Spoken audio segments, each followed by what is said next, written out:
അപ്പോൾ ഞാൻ ഉണ്ടാക്കുന്നത് ഒരു അടിപൊളി കോക്ടെയിൽ ജ്യൂസാണ്. പപ്പായ എടുത്തിട്ടുണ്ട്, മാങ്ങ എടുത്തിട്ടുണ്ട്, ക്യാരറ്റ് വേവിച്ചെടുത്തിട്ടുണ്ട്. അപ്പോൾ നമുക്കതൊക്കെ ഒന്ന് ചെത്തി കുറച്ച് നേരം ഫ്രീസ് ചെയ്ത് വെക്കാം. അപ്പോൾ ഫ്രീസ് ചെയ്ത് വെക്കുമ്പോൾ ഒരു പ്രത്യേക ടേസ്റ്റും കിട്ടും. പിന്നെ പാലും കൂട്ടി അടിച്ചെടുത്താൽ മതി. നല്ലൊരു ടേസ്റ്റുമാണ്. എന്നാൽ വയറ് ഫുള്ളൊക്കെ ഫില്ലിങ് ആവുകയും ചെയ്യും.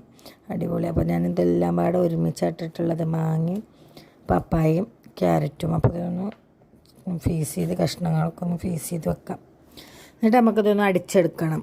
എല്ലാതും ഒരുമിച്ച് പാലും ലേശം പഞ്ചസാരയും നിങ്ങൾ മധുരത്തിന് ആവശ്യത്തിന് പഞ്ചസാരയും കൂട്ടി അടിച്ചെടുത്താൽ സംഗതി ഉഷാറാണ്. എല്ലാവരും നല്ല ഇഷ്ടപ്പെട്ടു. നല്ല ടേസ്റ്റ് ഉണ്ടായിരുന്നു അല്ലേ? അടിപൊളിയായിട്ട് സൂപ്പറായോ? അപ്പോൾ നമ്മളൊക്കെ കുടിച്ചില്ലേ? എന്നാൽ രാത്രി അതൊക്കെ ആയിരുന്നു അല്ലേ? അപ്പോൾ പിന്നെ എന്തൊക്കെ എല്ലാവരും വിശേഷം ചോദിച്ചോക്കാം. പിന്നെ എന്തൊക്കെയാ എല്ലാവരും വിശേഷം? അടിപൊളിയല്ലേ? റാഹത്തല്ലേ? അപ്പോൾ ഓക്കെ.